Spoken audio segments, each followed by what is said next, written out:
Hello दोस्तों, कोई case में आपका स्वागत है। हम लोग करंट अफेयर की जो सीरीज लगातार अपने चैनल द्वारा आपको देते जा रहे हैं, आप लोग उसको हमें पूरा विश्वास है नोट कर रहे होंगे। आप लोग ऐसे नोट करते रहिएगा और हम लोग जो करंट अफेयर देंगे हिंदी और इंग्लिश दोनों में देंगे और हम लोग एक एक क्वेश्चन की ओर चलते हैं। 10 क्वेश्चन हम लोग रोज़ बात करते हैं। पहला क्वेश्चन है, निम्नलिखित में से किस हवाई अड्डे को विश्व के 10 सबसे बेस्ट हवाई अड्डों में से स्थान दिया गया है? तो ये कौन सा अड्डा है जो भारत का हवाई अड्डा जिसको सबसे बेस्ट अवार्ड में रखा गया है, टॉप 10 में रखा गया है वर्ल्ड में, वो भी व्यस्तता में रखा गया है। सबसे बिजी हवाई अड्डे में अगर बात करें हम तो है इंदिरा गांधी अंतर्राष्ट्रीय हवाई अड्डा, नई दिल्ली में है ये। इसी को पहला अवार्ड दिया गया है। भारत में पहला है, विश्व में 10वें स्थान पर है ये। यहाँ पे अगर एग्जाम में आपसे ये भी पूछा जा सकता है कि विश्व में 10वां स्थान पर तो इंदिरा गांधी भारत में कौन सा होगा? पहले स्थान पे होगा।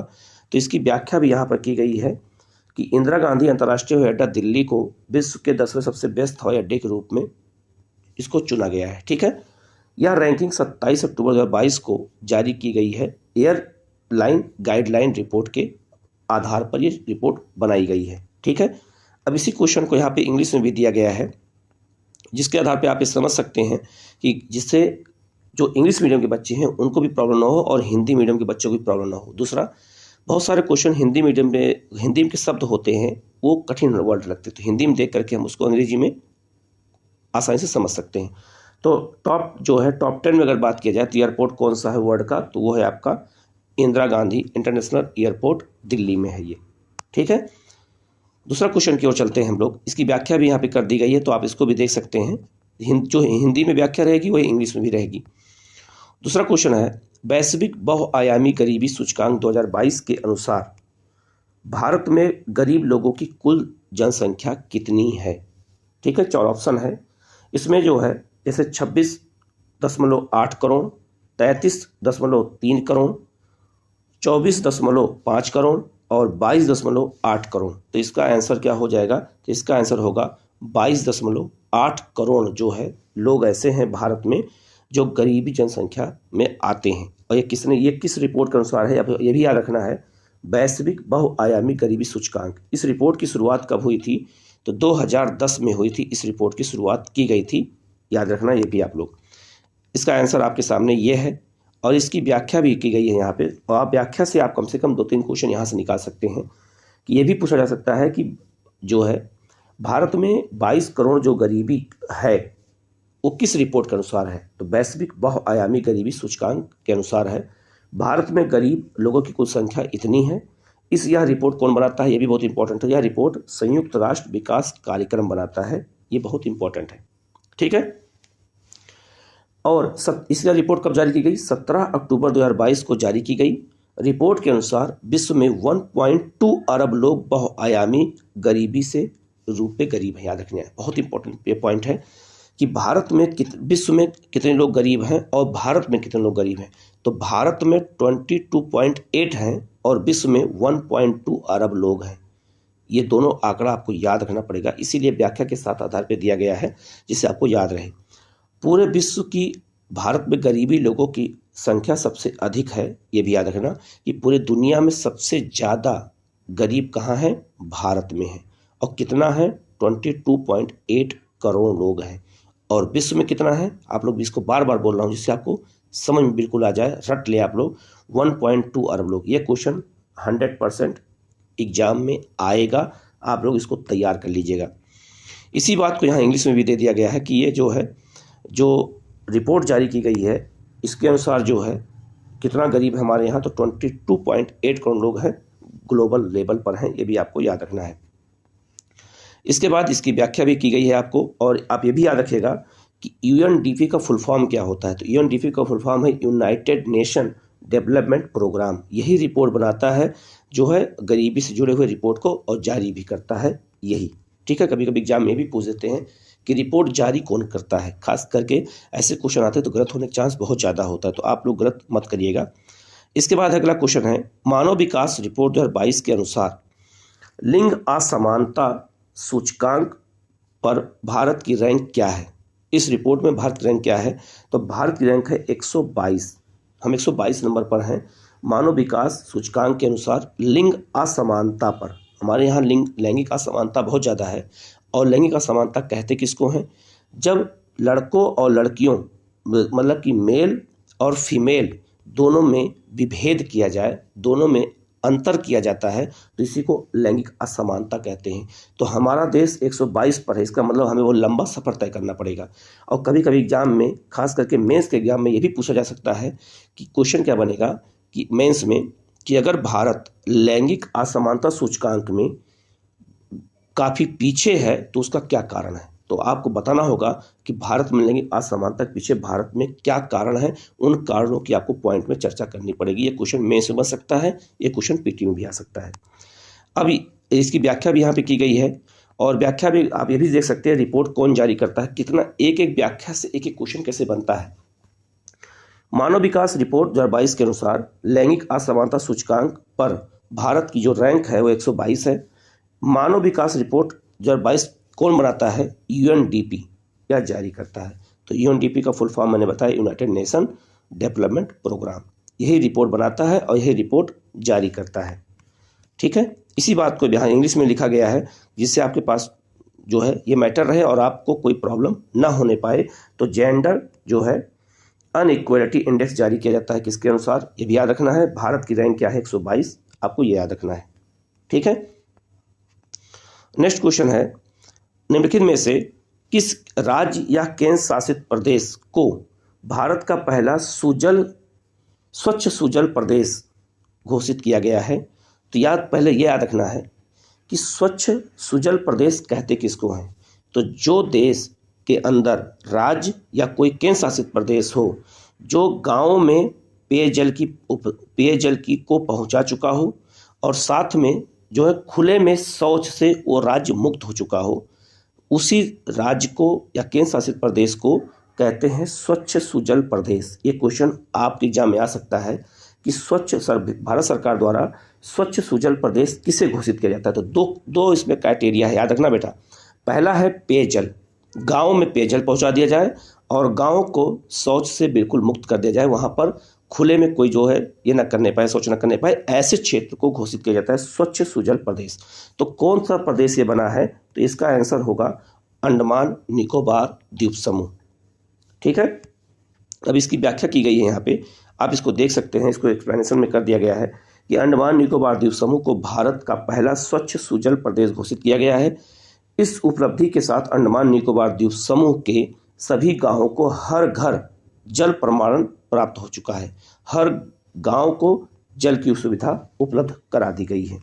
ठीक है, इसी बात को यहाँ इंग्लिश में लिख दिया गया है कि कौन सा स्टेट है या कौन सा यूनियन टेरिटरी है जिसको जो है स्वच्छ सुजल प्रदेश जो है इसको बनाया गया है। तो आप आंसर यह है इसका अंडमान निकोबार द्वीप समूह। इसी बात को यहाँ पर व्याख्या भी की गई है, आप इसको देख सकते हैं। जिससे आपके पास ये नोट्स रहेगा तो आप इसको नोट कर लीजिएगा और इसको खूब एक बार दो बार जरूर पढ़िएगा, वीडियो देखिएगा, आपको याद हो जाएगा ये। नेक्स्ट क्वेश्चन है कि हाल ही में चर्चा में रहा नागोर्नो काराबाख संघर्ष किन दो देशों के से संबंधित है या किन दो देशों से हुआ है, संबंधित है। तो इसका जो आंसर होगा वो होगा आपका आर्मेनिया और अजरबैजान। इन दो देशों के बीच में अभी जब युद्ध चल रही, अभी थोड़ा दिन पहले युद्ध समाप्त हुआ है, इसी क्षेत्र को लेकर युद्ध हुआ। तो ये क्वेश्चन आपसे एग्जाम में पूछा जा सकता है कि ये देश किन देशों से संबंधित है। तो आर्मेनिया अजरबैजान, और ये मैप के थ्रू आपको बताया गया है। आप लोग जो है मैप पे देखेंगे तो ये है कैस्पियन सागर, ये है काला सागर, यहीं पर ये रूस है, ये देखो रसिया है, और यहीं पर कॉकसस पर्वत है। और कॉकसस पर्वत के कारण इस पूरे एरिया को कॉकसस देश कहते हैं। आप नोट कर लीजिएगा, कॉकसस देश कहा जाता है इन पूरे एरिया को, क्षेत्र को। ठीक है, तो कॉकसस देश की अगर हम बात करें तो कॉकसस देश में 4 देश आते हैं, अजरबैजान, आर्मेनिया, जॉर्जिया और रसिया। इन 4 देश को कॉकसस देश कहते हैं और इसी क्षेत्र में विवाद हुआ है ये। तो काला सागर और जो है काला सागर और कैस्पियन सागर, इन्हीं दोनों के बीच में ये देश सब स्थित है। और जो विवाद हुआ है वो आर्मेनिया और अजरबैजान के बीच में हुआ है, ये भी याद रखना। दूसरा, अजरबैजान की जो राजधानी बाकू है वो पेट्रोलियम के लिए प्रसिद्ध है, आप लोग ये भी याद रखिएगा। और ये क्षेत्र विवादित क्षेत्र यही है, इसी को लेकर दोनों देशों के बीच में अभी विवाद हुआ है, युद्ध हुआ था। इसके बाद है अगला देश है, अगला जो ये क्वेश्चन है उससे पहले तो व्याख्या देख लेते हैं तो ये देखिए आपने लिखा है, ये नागोर्नो काराबाख संघर्ष आर्मेनिया और अजरबैजान के बीच एक जातीय और क्षेत्रीय संघर्ष है। यह अजरबैजान के अंदर है, लेकिन मुख्य रूप से आर्मेनियाई लोगों द्वारा ये आबाद है। आबाद मतलब वहाँ पे निवासी ये लोग हैं, ठीक है। इसके बाद है, यह आंसर इंग्लिश में भी दे दिया गया है, और इसके बाद इसका आंसर यहाँ पे व्याख्या भी की गई है, ठीक है। नेक्स्ट क्वेश्चन है, निम्नलिखित में से किसे या किस शहर को 2022 के लिए SCO पर्यटन और सांस्कृतिक राजधानी के रूप में नामित किया गया है। तो पहले ये याद रखना है कि SCO क्या है। तो SCO जो है संघाई सहयोग संगठन, इसका भी जो है समरकंद में मीटिंग भी हुई है। तो हर साल वो जो इसके सदस्य देश होते हैं 8 देश हैं, और 8 देशों में नंबर के अनुसार हर एक देश के एक शहर को पर्यटन और सांस्कृतिक राजधानी के रूप में घोषित किया जाता है। तो इस बार नंबर भारत का था और भारत के वाराणसी को चुना गया है इस बार पर्यटन और सांस्कृतिक राजधानी के रूप में SCO के द्वारा, संघाई सहयोग संगठन के द्वारा। ये इसका आंसर है और ये इसकी व्याख्या है, ठीक है। वाराणसी शहर को 16 सितंबर 2022 को वर्ष 2022 के लिए SCO पर्यटन और सांस्कृतिक राजधानी के रूप में नामित किया गया। यह भारत और SCO के अन्य सदस्य देशों के बीच पर्यटन, सांस्कृतिक और मानवीय आदान प्रदान को बढ़ावा देता है, ठीक है। और इसकी बैठक कहाँ हुई है? इस बार समरकंद में की गई है, ठीक है। तो ये बहुत इंपॉर्टेंट है, तो आप लोग पहले ये भी याद रखिएगा। कभी कभी एग्जाम में आपसे को ये SCO दे दिया जैसे, तो SCO का हमें फुल फॉर्म जानना बहुत ज़रूरी है, तो हम इसको क्वेश्चन को निकाल ही नहीं पाएंगे। तो बहुत सारी चीज़ों में पूरा फुल फॉर्म नहीं देता एग्जाम में, वो केवल शॉर्ट फॉर्म में देता है, जिससे आप जो है इन चीज़ों को फंस जाएं। एग्जामिनर हमेशा फंसाने का प्रयास करता है, तो हमें फंसना नहीं, हमें इन सब चीज़ों को भी ध्यान में रखना है, ठीक है। अगले क्वेश्चन की ओर चलते हैं। इसी को इंग्लिश में भी यहाँ दे दिया गया है। वाराणसी को चुना गया इस बार टूरिज्म एंड कल्चरल कैपिटल के रूप में, ठीक है। इसके बाद है नेक्स्ट क्वेश्चन है, निम्नलिखित में से किस देश में संयुक्त राष्ट्र ने एक विशेष ट्रस्ट फंड का गठन किया है? तो यह है अफगानिस्तान में। अफगानिस्तान में जब से तालिबान ने कब्जा किया, वहाँ महिलाओं की स्थिति बहुत खराब है, बच्चों की स्थिति खराब है, तो उनके विकास के लिए ये विशेष ट्रस्ट बनाया गया है। किसके द्वारा? संयुक्त राष्ट्र के द्वारा। तो काफ़ी इंपॉर्टेंट क्वेश्चन है और यह है अफगानिस्तान में किया गया है। व्याख्या हम लोग देखते हैं, तो यहाँ साफ साफ लिखा भी है कि संयुक्त राष्ट्र ने अफगानिस्तान में एक विशेष ट्रस्ट फंड का गठन किया है। संयुक्त राष्ट्र ने 20 अक्टूबर 2022 को अफगानिस्तान में लोगों की अर्थव्यवस्था के लिए फंड की स्थापना की है। और जर्मनी, याद रखना कि कितना पैसा ये भी दिया है, भी याद रखना कि जर्मनी ने इस कोर्स में सबसे ज़्यादा पैसा दिया है। और कितना पैसा दिया है आप यहाँ देख सकते हैं, 58 अरब डॉलर का योगदान उसने किया है, साफ साफ ये लिखा हुआ है। तो इस फंड में जर्मनी ने सबसे ज़्यादा पैसा दिया है। UNDP के अनुसार लगभग 97% परिवार, अब जो परिवार है अफगानिस्तान में, वर्ष 2022 के मध्य तक गरीबी रेखा से नीचे रह रहा है या रह सकते हैं, ठीक है। यह रिपोर्ट दी गई है UNDP के द्वारा। तो याद रखना कि गरीबी का निर्धारण UNDP ही करता है दुनिया के लेवल पर, इसीलिए रिपोर्ट बनाया गया है, ठीक है। तो अफगानिस्तान को फंड दिया जा रहा है यूनाइटेड स्टेट के द्वारा, स्पेशल ट्रस्ट फंड उसका नाम है, ये लिखा है इंग्लिश में, आप इसको देख लेना एक बार, ठीक है। इसके बाद अगला क्वेश्चन है, बैटकैन क्षेत्र संघर्ष का एक क्षेत्र है, किसके बीच है? ये एक क्षेत्र है संघर्ष का, ये किसके बीच में है? अर्थात इसका मतलब ये हुआ कि ये जो है बैटकैन जो क्षेत्र है, किन दो देशों के बीच संघर्ष का है? तो पहला ऑप्शन है अजरबैजान और किर्गिस्तान, तजाकिस्तान किर्गिस्तान या आर्मेनिया अजरबैजान। तो इसका आंसर होगा तजाकिस्तान और किर्गिस्तान, इसी के बीच में ये विवाद चल रहा है और ये इसका आंसर है और ये इसका मैप है, ठीक है। आप मैप पे देख सकते हैं, ये पूरा सेंट्रल एशिया कहलाता है और सेंट्रल एशिया में 5 देश आते हैं। कौन कौन से? कजाकिस्तान, उज्बेकिस्तान, तुर्कमेनिस्तान, तजाकिस्तान और किर्गिस्तान। इन 5 देश को मिला के कहते हैं सेंट्रल एशिया कहा जाता है। ये आपको याद रखना है, इसमें 5 देश हैं और इनकी चाइना से सीमा 2 देशों की लगती है। आप यहाँ देख सकते हैं, एक किर्गिस्तान और एक तजाकिस्तान। तजाकिस्तान और किर्गिस्तान के बीच में ही वो डिस्प्यूट एरिया है और उसका नाम क्या है? तो उसका नाम है ये आपका बैटकैन क्षेत्र। तो बैटकैन क्षेत्र जो है आपका यही है और इसी 2 देशों के बीच विवाद है, एक किर्गिस्तान एक तजाकिस्तान। अब ये मैप आप देखेंगे तो दिमाग में मैप बिल्कुल रहेगा और आपको चीज़ें याद हो जाएंगी। ठीक है, आगे बढ़ते हैं हम लोग। इसकी व्याख्या यहाँ दी गई है, आप इसको देख सकते हैं। ये मध्य एशियाई देश हैं, ये लिखा है, और इनके बीच में विवाद चल रहा है, संघर्ष है। तो ये क्वेश्चन आईएएस में, ऐसे क्वेश्चन आईएएस में, पीसीएस में आते हैं तो बच्चों से गलत हो जाते हैं। तो आप लोग ये गलती मत कीजिएगा, नोट करते रहिएगा इस चीज़ को। ठीक है, इसके अलावा नेक्स्ट क्वेश्चन है, एससीओ शिखर सम्मेलन 2022 का आयोजन कहाँ किया गया था? तो पहला है Astana Kazakhstan, Bishkek Kyrgyzstan, Dushanbe Tajikistan, या समरकंद उज्बेकिस्तान। तो ये समरकंद में किया गया था। अब याद रखना कि समरकंद इंपॉर्टेंट क्यों है। पहली बात तो इस यहाँ पर एससीओ की बैठक हुई। एससीओ को फॉर्म अभी मैंने बताया था आपको, संघाई सहयोग संगठन। ठीक है, इसमें टोटल 8 देश हैं, ये आपको याद रखना है। पहला चीज, भारत भी इसमें शामिल है और इसके साथ पाकिस्तान भी इसमें शामिल है। यह भी याद रखिएगा, क्वेश्चन एक बार बनाया हुआ है कि भारत और पाकिस्तान दोनों किस संगठन में शामिल है, तो एससीओ में शामिल है, याद रखिएगा। समरकंद क्यों इंपॉर्टेंट है? तो समरकंद इतिहास के इंपॉर्टेंट इसलिए है क्योंकि यहीं से बाबर आया था हमारे देश में। हमारे देश में जो बाबर आक्रमण किया था और मुगल वंश की जो स्थापना हुई है, उनका मूल क्षेत्र यही समरकंद था। तो जब ये न्यूज, इस सम्मेलन हो रहा था, तो न्यूज़पेपर में बाकायदे बहुत अच्छे से कवर किया गया था बाबर को, कि बाबर यहीं से आया था। तो हो सकता है एग्जामिनर का नज़र इस पर पड़ जाए और यहाँ से क्वेश्चन बना दे बाबर से भी। तो आप लोग इसको भी एक बार देख लीजिएगा। अब यहाँ व्याख्या भी की गई है, आप इसको देख सकते हैं कि व्याख्या की गई है, और इसकी अध्यक्षता इस बार किसने किया था? तो उज्बेकिस्तान के राष्ट्रपति ने किया था इसको। ठीक है, और ये समरकंद में इसकी मीटिंग की गई थी। व्याख्या आपके सामने है, इसको एक बार आप नोट कर लीजिएगा। ठीक है, इसके बाद हम लोग आगे बढ़ते